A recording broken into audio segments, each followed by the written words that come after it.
नमस्कार. आजच्या आपला सखोल विचार मंथनात स्वागत आहे. आज आपण बोलणार आहोत आपल्या भावनांबद्दल. त्यांना कसं समजून घ्यायचं आणि महत्त्वाचं म्हणजे त्यांचं व्यवस्थापन कसं करायचं. कारण अनेकदा असं होतं की आपण भावनांच्या भोऱ्यात अडकतो किंवा मग नकारात्मक विचारांनी हैराण होतो. तर यातून बाहेर पडायला काही ठोस म्हणजे व्यावहारिक मार्ग आहेत का? याच प्रश्नाचा शोध घेण्यासाठी आज आपण काही निवडक साहित्याचा आधार घेणार आहोत.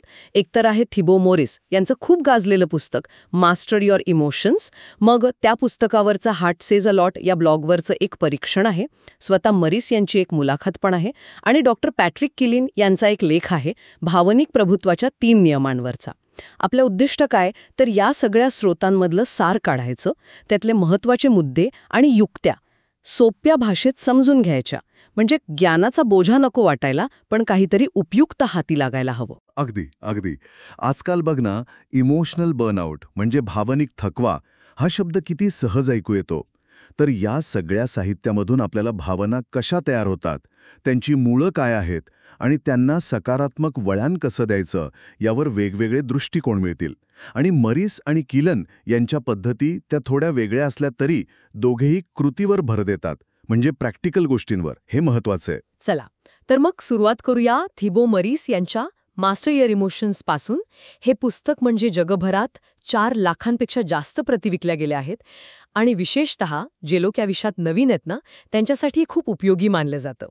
मरिस स्वतः म्हणजे एकेकाळी खूप अंतर्मुख होते असं म्हणतात. हो, आणि मग त्यांनी स्वविकासातून स्वतःमध्ये खूप बदल घडवाला बरोबर. त्यांच्या आयुष्यातही. त्यामुळे त्यांचं लिखाण अनुभवावर आधारित आहे, एकदम थेट. आणि काय करायचं हे सांगणारं. त्यांच्या मते भावना काही कुठून तरी आपोआप येत नाहीत. बरोबर. त्या आपल्या विचारांमधून येतात, आपल्या समजुतींमधून. आपण घटनांकडे कसं पाहतो यातून त्या तयार होतात. हा मुद्दा खरंच खूप महत्वाचा आहे, अगदी पायाभूत. मारिस काय म्हणतात की आपलं जे भावनिक दुःख आहे ना, ते प्रत्यक्ष परिस्थितीमुळे जेवढं होतं त्याहीपेक्षा जास्त आपल्या चुकीच्या विचारपद्धतीमुळे होतं. म्हणजे काय म्हणतात त्याला, डिस्टॉर्टेड थिंकिंग पॅटर्न्स. अच्छा. म्हणजे भावना शत्रू नाहीत, त्या खरं तर संदेशवाहक आहेत. त्या आपल्याला काहीतरी सांगायला आल्यात हे ओळखायला हवं. आणि हे समजवायला त्यांनी एक सूत्र पण दिलंय. सोपं आहे. हो, कोणतं? I+I+R =SE. I+I+R=SE. ओके. यातला पहिला आय आहे इनपुट, म्हणजे तुमच्यासोबत काय घडलं. समजा परीक्षेत कमी गुण मिळाले. दुसरा आय आहे इंटरप्रिटेशन, म्हणजे तुम्ही त्या घटनेचा अर्थ काय लावला. उदाहरण, अरे देवा, मी तर अपयशीच आहे, माझ्याकडून काही होणारच नाही. बापरे. आणि आर आहे रेझिस्टन्स, म्हणजे तुम्ही त्या भावनेला म्हणजे निराशेला किंवा लाजेला किती विरोध करता, ती टाळायचा किती प्रयत्न करता. आणि या सगळ्याचा परिणाम म्हणजे SE सेल्फ जनरेटेड इमोशन, म्हणजे तुम्ही स्वतः निर्माण केलेली तुमची भावनिक स्थिती. म्हणजे आपल्यासोबत काय घडतं तो पहिला आय ते नेहमी आपल्या हातात नसतो. नाही. पण आपण त्याचा अर्थ कसा लावतो, दुसरा आय. बरोबर. आणि त्याला प्रतिसाद कसा देतो, स्वीकार की प्रतिकार, म्हणजे आर हे नक्कीच बदलू शकतो. अगदी अगदी बरोबर. इथेच खरी भावनिक स्वातंत्र्याची शक्यता आहे.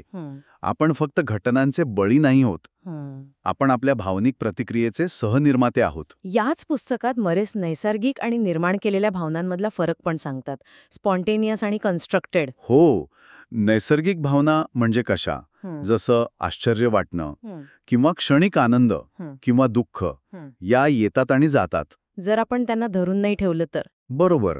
पण ज्या निर्माण केलेल्या भावना आहेत ना, त्या आपल्या अतिविचारामुळे टिकून राहतात, ओव्हर थिंकिंगमुळे, किंवा आपण त्या भावनेशी इतके एकरूप होतो की त्या जातच नाहीत लवकर. हो, त्या रेंगाळतात. आणि यावर उपाय म्हणून मरिसने तब्बल 31 सोप्या युक्त्या दिल्या आहेत. म्हणजे हे एक पूर्ण टूलकिटच आहे. हो की नाही, एक भावनिक फर्स्ट एड किटच म्हणा ना. यातल्या काही युक्त्या खूपच इंटरेस्टिंग आहेत. जसं की भावनेला नाव द्या. Name the emotion. म्हणजे मी चिंताग्रस्त आहे असं म्हणण्याऐवजी थोडं लांबून बघून म्हणावं, ही चिंता आहे. काय वाटतं याने काय होतं? याने काय होतं की तुम्ही त्या भावनेच्या प्रवाहात वाहत जात नाही, तुम्ही तिचे निरीक्षक बनता. तिच्यापासून थोडं अंतर निर्माण होतं. अच्छा, डिटॅचमेंट येते थोडी. हो. अजून एक प्रभावी युक्ती आहे, शरीराचा वापर करा. Use your body. मरिस म्हणतात, तुमची शारीरिक स्थिती बदला. ताठ बसा किंवा खोल श्वास घ्या, थोडं पाणी प्या. कारण आपलं मन आणि शरीर हे जोडलेले आहेत. शारीरिक बदल केला की मानसिक स्थितीवर परिणाम होतो? हे खरंय. अनेकदा आपण उदास असलो की खांदे पाडून बसतो, ताठ बसलं की थोडं बरं वाटतं खरं. अगदी. आणि आणखी एक मला खूप आवडली, सूक्ष्म ध्येय, मायक्रो गोल्स. म्हणजे एखादं मोठं काम करायला भीती वाटते ना, किंवा कंटाळा येतो, हो, होतं असं. तर एकदम मोठं ध्येय नाही ठेवायचं. अगदी छोटं पहिलं पाऊल.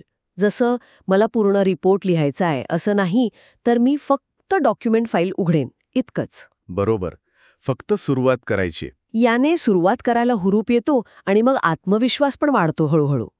किती सोपं पण प्रभावी, नाही? नक्कीच. आणि अजून 2 महत्वाचे आहेत. एक म्हणजे कृतज्ञता रिसेट, ग्रॅटिट्यूड रिसेट. अच्छा. रोज अशा 3 गोष्टी आठवून लिहायच्या ज्यांच्याबद्दल आपण कृतज्ञ आहोत. अगदी छोट्या छोट्या गोष्टी चालतील. याने काय होतं? याने आपलं लक्ष आपोआप नकारात्मकतेकडून सकारात्मकतेकडे वळायला मदत होते. एक प्रकारे मेंदूला सवय लागते चांगल्या गोष्टी शोधायची. हं. आणि दुसरी आहे मग काय, मानसिकता. So what, mindset. हे काय? जेव्हा भीती वाटते ना, तेव्हा स्वतःला विचारायचं, समजा जे व्हायची भीती वाटते ते झालंच, तर वाईटात वाईट काय होईल? आणि ते झालं तर मी ते हाताळू शकेन का?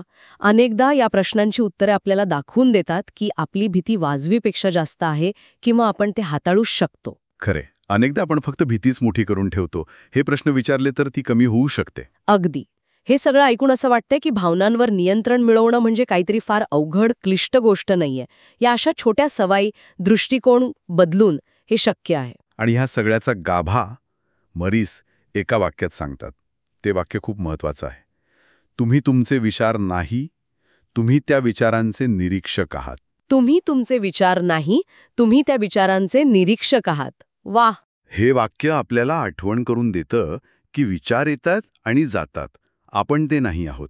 आपण निवडू शकतो की कोणत्या विचारांना महत्त्व द्यायचं आणि त्यावर काय प्रतिक्रिया द्यायची. मरीस यांच्या मुलाखतीत पण काही इंटरेस्टिंग गोष्टी कळतात. येस. म्हणजे त्यांचं स्वतःचं आयुष्य. ते फ्रान्समधून जपानला गेले. हो. तिथली कॉर्पोरेट नोकरी सोडली आणि लेखक बनले. आता एस्टोनियामध्ये राहतात म्हणे. कशासाठी? कारण तिथलं व्यावसायिक वातावरण आणि कर प्रणाली त्यांना जास्त सोयीची वाटते. अच्छा. आणि त्यांच्या यशाचं रहस्य काय सांगतात ते? 2 गोष्टी. ऑब्सेशन म्हणजे कामाप्रतीची तीव्र आवड, वेडच म्हणावं तो हवं तर. आणि दुसरी कन्सिस्टन्सी म्हणजे सातत्य. सातत्य तर महत्वाचंच. हो. ते वर्षाला 5-7 छोटी, फोकस असलेली पुस्तकं लिहिण्यावर भर देतात. Amazon प्लॅटफॉर्मचा खूप हुशारीनं वापर करतात. आणि इतर गोष्टींमध्ये, म्हणजे समजा कोचिंग वगैरे, त्यात जास्त लक्ष विचलित होऊ देत नाहीत. मुख्य फोकस लिखाणावर. हो. आणि सोशल मीडियाबद्दलचा त्यांचा विचार, तो मला खूपच वेगळा आणि महत्वाचा वाटला. काय म्हणतात ते? आजकाल कसं सगळ्यांना वाटतं की यशस्वी व्हायचं असेल तर इंस्टाग्राम, फेसबुकवर एकदम सक्रिय असलंच पाहिजे, भरपूर फॉलोअर्स हवेत. हो, आहे तसं समज. पण मरीस म्हणतात यशस्वी लेखक होण्यासाठी हे कंपल्सरी नाहीये. त्यांचं स्वतःचं उदाहरण आहे. इंस्टाग्रामवर त्यांचे फॉलोअर्स खूप कमी आहेत, पण पुस्तकांची विक्री प्रचंड आहे. अरे वा. ते स्टीव्ह स्कॉट, पॅट्रिक किंग अशा इतर लेखकांची पण उदाहरणं देतात, जे सोशल मीडियावर फार वेळ न घालवताही खूप यशस्वी आहेत. मग काय महत्वाचं आहे त्यांच्या मते? त्यांचं म्हणणं आहे की चांगली पुस्तकं योग्य प्रकारे जाहिरात करणं, विशेषतः Amazonवर, कारण तिथेच वाचक पुस्तकं शोधतात, ईमेल लिस्ट वाढवणं आणि आपला एक ब्रँड तयार करणं हे जास्त महत्वाचं आहे. म्हणजे कॉन्टेंट आणि योग्य मार्केटिंग सोशल मीडियाच्या ग्लॅमरपेक्षा जास्त महत्वाचं. बरोबर. हे ऐकून खरंच अनेकांना हायसं वाटलं असे. नक्कीच. हे दाखवून देतंय की यशाचा काही एकच ठरलेला फॉर्म्युला नसतो. प्रत्येकाचा मार्ग वेगळा असू शकतो. तर हा झाला मरीस यांचा दृष्टिकोन. खूप युक्त्या आणि अनुभवाचे बोल आहेत यात. आता आपण वळूया डॉक्टर पॅट्रिक किलन यांनी मांडलेल्या भावनिक प्रभुत्वाच्या 3 नियमांकडे. हे नॉर्म स्पेन्सर यांच्या एका लेखातून आपल्याला कळतात. हे नियम थोडे वेगळ्या पद्धतीने भावनांकडे बघतात, पण मरीस यांच्या विचारांना पूरक वाटतात. हो. डॉक्टर किलन यांचे हे 3 नियम म्हणजे अगदी मूलभूत तत्वांसारखे आहेत. पहिला नियम आहे अचूक विचार करा. Think accurately. अचूक विचार म्हणजे काय नेमकं? याचा सरळ अर्थ आहे की आपल्या विचारांमधला जो नकारात्मक पूर्वग्रह असतो ना, निगेटिव्ह बायस, तो ओळखायचा आणि टाळायचा. आपण नकळतपणे काय करतो? फक्त नकारात्मक गोष्टींवरच लक्ष देतो किंवा नकारात्मक विचारांना पुष्टी देणारे पुरावे शोधतो. हो, होतं असं. किलन म्हणतात असं करू नका. संतुलित विचार करा. बॅलन्स थिंकिंग म्हणजे तुमच्या नकारात्मक विचाराला सपोर्ट करणारे पुरावे काय आहेत आणि त्याला विरोध करणारे किंवा छेद देणारे पुरावे काय आहेत. दोन्ही बाजू बघा. अच्छा, म्हणजे फक्त वाईटच नाही तर चांगलं काय आहे किंवा वेगळं काय आहे तेही बघायचं. बरोबर. यामुळे काय होतं, तुमच्या भावनांची तीव्रता कमी व्हायला मदत होते. एकदम टोकाच्या भावना राहत नाहीत. हे तर मॅरिस यांच्या इंटरप्रिटेशन बदलण्यासारखंच झालं की थोडं. हो, साम्य आहे नक्कीच. विचारांवर काम करणं हा कॉमन धागा आहे. पण दुसरा नियम थोडा वेगळा वाटतोय. भावना नाकारू नका किंवा त्यांच्या आहारी जाऊ नका, त्यांना स्वीकारा. Neither deny nor obey emotions, accept them. हे कसं जमवायचं? कारण चिंता, राग यांसारख्या भावना नकोशाच वाटतात ना. हां, बरोबर. हा खूप महत्वाचा आणि थोडासा कठीण वाटणारा नियम आहे. किलन काय सांगतात की ज्या भावना आपल्याला आवडत नाहीत, चिंता, राग, दुःख, त्यांना दाबण्याचा किंवा नाही, मला असं नाही वाटत असं म्हणून नाकारण्याचा प्रयत्न केला ना, तर त्या उलट जास्त तीव्र होतात. त्या जास्त त्रास देतात. जसं स्प्रिंग दाबल्यावर ती जास्त उसळी मारते तसं काहीचं. अच्छा. पण त्याच वेळी त्या भावनांच्या पूर्णपणे आहारी जाणंही धोकादायक आहे. म्हणजे इमोशनल रिझनिंग. इमोशनल रिझनिंग म्हणजे मला चिंता वाटते याचा अर्थ नक्कीच काहीतरी भयंकर घडणार आहे असं म्हणणं, किंवा मला राग आलाय म्हणजे समोरचा माणूस वाईटच आहे असं ठरवून टाकणं. ओके, म्हणजे भावना जे सांगतात ते अंतिम सत्य मानायचं नाही. अगदी. लेखात एक छान वाक्य आहे, भावना चांगल्या सल्लागार आहेत पण वाईट बॉस आहेत. Good consultants but poor executives. वा, हे मस्त आहे. चांगल्या सल्लागार पण वाईट बॉस, म्हणजे त्यांचं ऐकायचं पण त्यांच्या हुकुमानुसारच वागायचं नाही. बरोबर. तर मग करायचं काय? त्यांना फक्त स्वीकारायचं, ॲक्सेप्ट करायचं. स्वीकारायचं म्हणजे हो, मला आता चिंता वाटते आहे किंवा मला राग आला आहे हे मान्य करायचं. त्या भावनेला त्या क्षणी तिथे असण्याची परवानगी द्यायची. तिच्याशी भांडायचं नाही, तिला जज करायचं नाही, फक्त तिला ओळखायचं आणि स्वीकारायचं. म्हणजे तिच्याकडे त्रयस्थपणे बघायचं. हो, ओके, हे चिंता आहे, ती आली आहे, ठीक आहे. ह्या स्वीकृतीनेच तिची पकड हळूहळू ढिली व्हायला लागते. हे करून बघायला हवं. आणि तिसरा नियम, तो तर आणखीनच वेगळा वाटतोय. दीर्घकालीन त्रासाऐवजी अल्पकालीन वेदना सहन करा. Tolerate short term pain to avert long term suffering. हे काय आहे? हा पण खूप महत्वाचा नियम आहे. याचा अर्थ असा की आयुष्यातल्या बहुतेक चांगल्या गोष्टी मिळवण्यासाठी, मग ते शिक्षण असो, एखादं नवीन स्किल शिकणं असो, चांगलं नातं टिकवणं असो किंवा अगदी रोज व्यायाम करणं असो, ह्या सगळ्यासाठी सुरुवातीला थोडा त्रास होतोच. थोडा कंटाळा येतो, कधी निराशा येते, कधी भीती वाटते, अस्वस्थ वाटतं.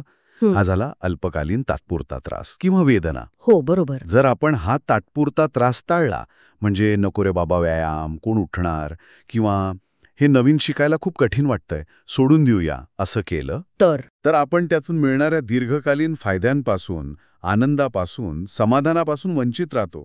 आणि हे वंचित राहणं हे पुढे जाऊन जास्त दुःख देतं, जास्त त्रासदायक ठरतं. म्हणजे आत्ताचा थोडा त्रास टाळला तर नंतर जास्त मोठा त्रास होतो. बरोबर. म्हणून किलन म्हणतात की ध्येय गाठण्यासाठी जो सुरुवातीचा थोडा त्रास आहे, ती वेदना सहन करायला शिका, ती स्वीकारायला शिका. हे खूप पटतंय. म्हणजे तात्पुरत्या आरामासाठी किंवा त्रास टाळण्यासाठी आपण मोठी ध्येय किंवा समाधान सोडून देतो आणि मग नंतर पश्चाताप होतो. अगदी. आणि इथे पहिले 2 नियम मदतीला येतात. कसे? जर तुम्ही अचूक विचार करत असाल, नियम 1, तर तुम्हाला कळेल की हा त्रास तात्पुरता आहे आणि ध्येय महत्वाचं आहे. आणि जर तुम्ही त्या त्रासाच्या भावनेला स्वीकारायला शिकला असाल, नियम 2, तर ती सहन करणं सोपं जाईल. अच्छा, म्हणजे हे तिन्ही नियम एकमेकांशी जोडलेले आहेत. अगदी बरोबर. किलन तेच सांगतात. सर्वोत्तम परिणामांसाठी तिन्ही नियम एकत्र वापरायला हवेत. ते एकमेकांना पूरक आहेत. तर आता जर आपण मरीस आणि किलन या दोन्ही दृष्टिकोनांना एकत्र पाहिलं तर काय दिसतं? दोन्हीचा उद्देश एकच आहे, भावनांचं व्यवस्थापन करणं, त्यांच्यावर प्रभुत्व मिळवणं. मरीस यांचं इंटरप्रिटेशन बदलणं म्हणजे घटनेचा अर्थ बदलणं, हे किलन यांच्या अचूक विचाराशी जोडतंय. बरोबर. आणि मरीस यांचं भावनांचं निरीक्षण करणं, त्यांना नाव देणं, हे किलन यांच्या स्वीकृतीच्या नियमासारखं आहे. हो, दोन्हीकडे भावना दाबण्याऐवजी विचारांचं व्यवस्थापन आणि स्वीकृतीवर भर आहे. हा खूप महत्वाचा समान धागा आहे. फरक बघितला तर? फरक असा की मरीस आपल्याला एक मोठी यादी देतात, 31 युक्त्या. ती खूप प्रॅक्टिकल आहे, काय करावं हे सांगणारी आहे. नवशिक्यांसाठी तर उत्तमच. हार्सस ॲलॉटच्या परीक्षणात पण म्हटलंय की हे पुस्तक गोलेमन किंवा मॅन्सन यांच्या पुस्तकांपेक्षा जास्त थेट आणि लगेच कृतीत आणण्यासारखं आहे. आणि ते ॲटॉमिक हॅबिट्स सारख्या पुस्तकांना पूरक ठरू शकतं. कसं? तर जेम्स क्लिअर सवयी कशा लावायच्या हे सांगतात, आणि मरीस सांगतात की त्या सवयी लावताना जे भावनिक अडथळे येतात, कंटाळा, भीती, ते कसे पार करायचे.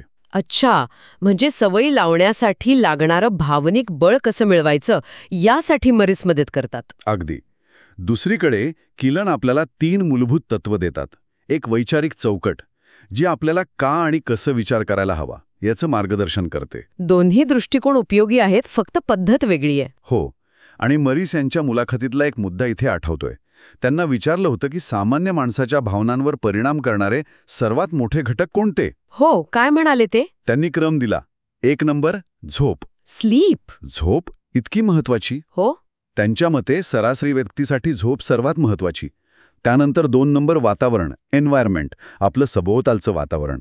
आणि मग 3 नंबर विचार. थॉट्स. अरे, म्हणजे आपण विचारांवर इतकं बोलतोय, पण झोप आणि वातावरण ते आधी येतंय त्यांच्या अनुभवानुसार. हो. म्हणजे कधीकधी फक्त चांगली झोप घेणं किंवा नकारात्मक वातावरणातून थोडं बाहेर पडणं, हे सुद्धा भावना नियंत्रणासाठी खूप प्रभावी ठरू शकतं. हे महत्वाचं आहे लक्षात ठेवायला. हो. आणि ते असंही म्हणाले की नकारात्मक भावना हाताळण्यासाठी कधी परिस्थितीनुसार कृती करणं, ॲक्शन, महत्वाचं ठरतं. कधी वातावरण बदलणं, एन्व्हायरमेंट चेंज, तर कधी फक्त विचारांवर काम करणं किंवा लिहून काढणं, रायटिंग उपयोगी पडतं. म्हणजे एकाच उपायाने सगळं साधेल असं नाही. बरोबर. परिस्थितीनुसार उपाय निवडावा लागेल. तर या सगळ्या चर्चेतून काही महत्वाचे मुद्दे नक्कीच समोर आले आहेत असं मला वाटतं.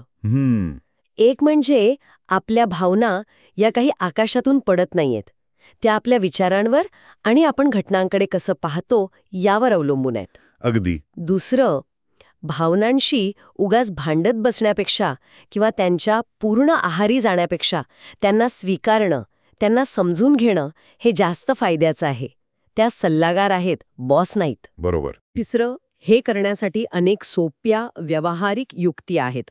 भावनेला नाव देणं, श्वास घेणं, कृतज्ञता व्यक्त करणं, आपल्या विचारांनाच आव्हान देणं. शरीराचा वापर करणं, सूक्ष्म ध्येय ठरवणं, खूप काही आहे. हो. आणि चौथं, आपली झोप आणि आपलं वातावरण म्हणजे आजूबाजूचे लोक, परिस्थिती यांचाही आपल्या मानसिक स्थितीवर मोठा परिणाम होतो. याकडे दुर्लक्ष करून चालणार नाही. निश्चितच. आणि पाचवं, स्वतःवर विश्वास ठेवणं आणि सातत्य राखणं. हे फक्त भावनांसाठीच नाही, तर एकूणच आयुष्यात पुढे जाण्यासाठी खूप महत्वाचं आहे. अगदी. आणि या सगळ्याच्या पलीकडे जाऊन विचार करण्यासाठी एक मुद्दा आहे. कोणता? मरीस त्यांच्या मुलाखतीत अंतर्ज्ञान म्हणजे इंट्युइशन आणि स्वतःवर विश्वास ठेवण्याबद्दल बोलतात. तर दुसरीकडे किलन सांगतात की विकासासाठी, प्रगतीसाठी अल्पकालीन त्रास किंवा वेदना सहन करण्याची तयारी हवी. हो. आता विचार करा, जर या 2 गोष्टी एकत्र आल्या तर, म्हणजे स्वतःच्या आतल्या आवाजावर, आपल्या इंट्युशनवर विश्वास ठेवण्याची क्षमता आणि त्याचवेळी आपल्या ध्येयासाठी जो काही भावनिक त्रास किंवा अस्वस्थता सहन करावी लागते, ती सहन करण्याची तयारी. अच्छा. इंट्युशन आणि त्रास सहन करण्याची क्षमता. हो. याचं मिश्रण झालं तर ते केवळ भावनांच्या व्यवस्थापनापुरतं मर्यादित राहील का, की आयुष्यातल्या इतर मोठ्या आव्हानांना सामोरं जाण्यासाठी, मग ते करिअरमधले मोठे निर्णय असोत किंवा नातेसंबंधातले कठीण प्रसंग असोत किंवा काहीतरी अगदी नवीन शिकणं असो, हे मिश्रण किती जास्त शक्तिशाली ठरू शकेल? खरंय. स्वतःवर विश्वास आणि आव्हान स्वीकारायची तयारी, हे कॉम्बिनेशन खूप पॉवरफुल असू शकतं. यावर नक्कीच विचार करायला हरकत नाही.